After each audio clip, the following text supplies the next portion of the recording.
Hey everyone, welcome to this explainer. Today we're diving into something that is, frankly, shocking. It's an unfolding, massive failure and an unprecedented crisis that's literally redrawing the map of the Middle East. It's so explosive, so catastrophic, you'd think it's a dystopian sci-fi movie, but no, this is happening right now. Right, it's absolutely terrifying. What we're looking at is a full-blown water bankruptcy.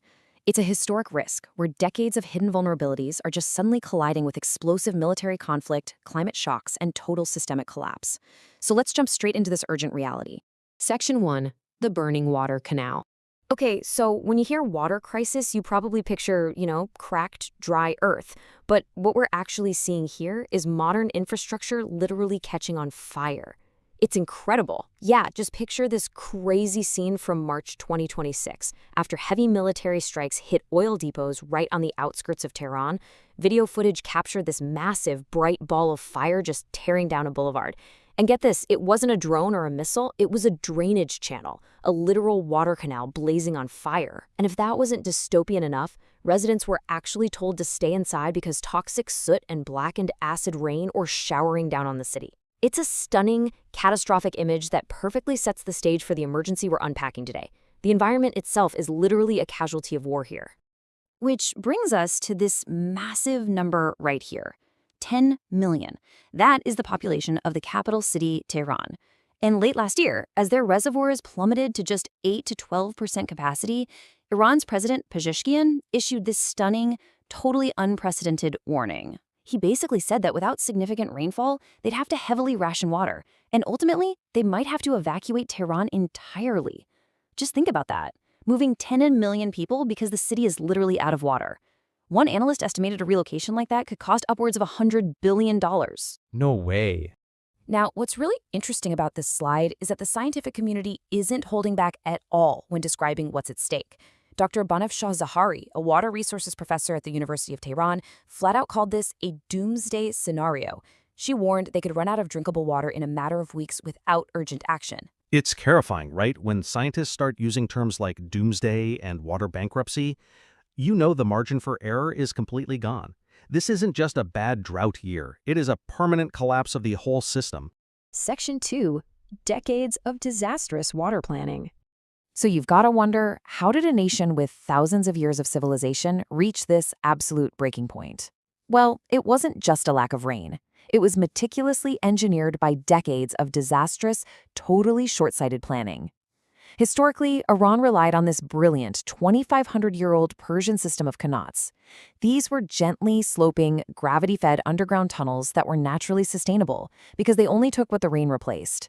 They had like 70,000 of them. But that amazing history, totally abandoned for a modern, highly flawed setup pushed by a politically connected water mafia. Instead of sustainable tunnels, they pivoted to building these massive megadams on rivers that were way too small for them, and they sank over 1 million deep-water wells. They essentially traded an everlasting spring for a quick, unsustainable cash grab. And the destination for all that extracted water is shocking. Take a look at this. Agriculture consumes a staggering 90% of the nation's usage. Under intense international sanctions, the government pushed super aggressively for food self-sufficiency. Exactly. So to pull that off, farmers got heavy subsidies to pump groundwater. This led to over 500,000 illegal deep wells being dug all over the country. They were basically flood-irrigating thirsty crops like wheat and watermelons right in the middle of the desert. It was a desperate survival tactic that literally drained the country dry. Okay, let's dive into the data on this structural failure because these stats are just incredible. According to global studies, 32 of the world's 50 most overpumped aquifers are located right here in Iran. The mismanagement is systemic. I mean, they built these massive dams that mostly just expose the water to heavy evaporation under the baking sun. And importantly, the political economy totally rewarded this. All the budgets, the contracts, the political clout, it all flowed to these massive, highly visible megadam projects. Meanwhile, sustainable basin management and actually monitoring the groundwater, completely ignored. Section 3. The silent earthquake of subsidence. And this is where the crisis gets physically destructive. Subsidence. That's the sinking of the ground's surface when groundwater is excessively extracted. So the crucial point is that when you pump out too much water, the underground pores that used to hold it actually compress and cave in. And that word irreversible, that's the terrifying part. Once those underground geological structures collapse, they can literally never hold water again. Even if Iran gets record rainfall tomorrow, that storage capacity is permanently gone. The ground is just ruined. The sheer scale of the danger here is staggering. To put it into perspective, a normal manageable threshold for land sinking might be, a fraction of an inch a year. But in places like Rafsanji in Iran, the ground is dropping by over 12 inches, a full foot, every single year. It's absolutely alarming. Satellite radar data actually shows that an area of Iran, roughly the size of the state of Maryland, is sinking at these highly dangerous rates. And this isn't just happening out in empty deserts. It's causing outright urban collapse. In the ancient city of Isfahan, the ground sank so violently that massive cracks formed in buildings. They literally had to evacuate 40 schools overnight. It's like a silent earthquake that's swallowing up the infrastructure. It breaks roads, snaps pipelines. Geologists are even warning that this alters the pressure on hidden tectonic faults, which could accelerate actual, highly destructive earthquakes. Section 4. Centralized systems. Single failure points. When you completely abandon local, decentralized systems for massive, centralized infrastructure, you create some extreme vulnerabilities. And in times of war, those vulnerabilities become catastrophic single points of failure. Here is the domino effect. Water and energy are totally inextricably linked.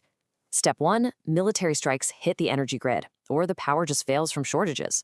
Step 2, without electricity, the desalination plants stop working, and those deep well electric pumps instantly shut down, which leads to step 3, the taps immediately run dry for millions of people.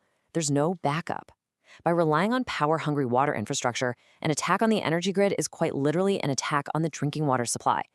We actually saw this exact vulnerability play out in March 2026.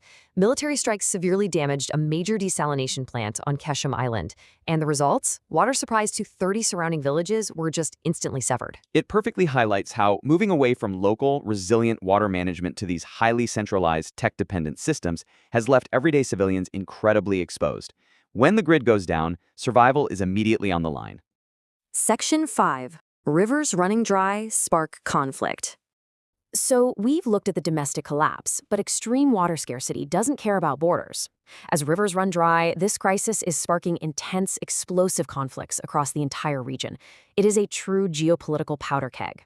Just look at this matrix of regional flashpoints.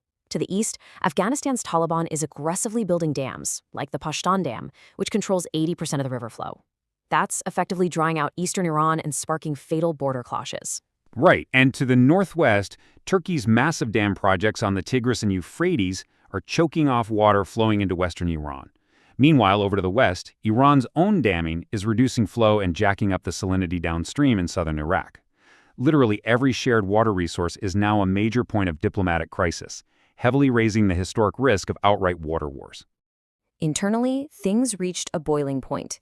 Between May and August of 2025, massive protests erupted across the country because neighborhoods were facing up to 3 consecutive days of water outages in absolutely scorching heat.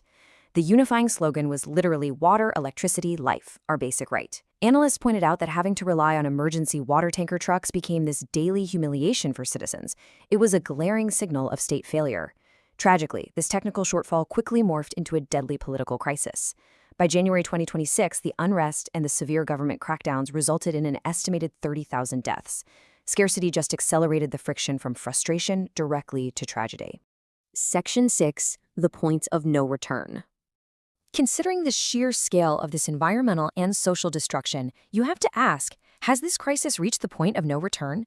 What we are seeing is the stacking of shocks. It is an unprecedented, irreversible combination. You've got severe climate-driven droughts, massive economic sanctions blocking access to modern tech, destructive military strikes crippling the grid, and catastrophic infrastructure failure from decades of mismanagement.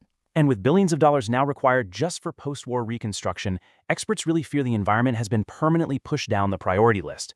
Iran just lacks the capital, the technology, and the geopolitical stability to fix its broken water systems, leaving the environment in a state of rapid, massive collapse. Which leaves us with this final, genuinely chilling question. As Iran's rivers run dry and its very land collapses beneath the weight of water bankruptcy, is this a dark preview of our global future? It's a stunning reminder that water is the absolute foundation of civilization. When we mismanage it, the cascade of catastrophe touches literally everything, from our cities to our economies to global peace. Thank you for joining us for this explainer. Keep questioning,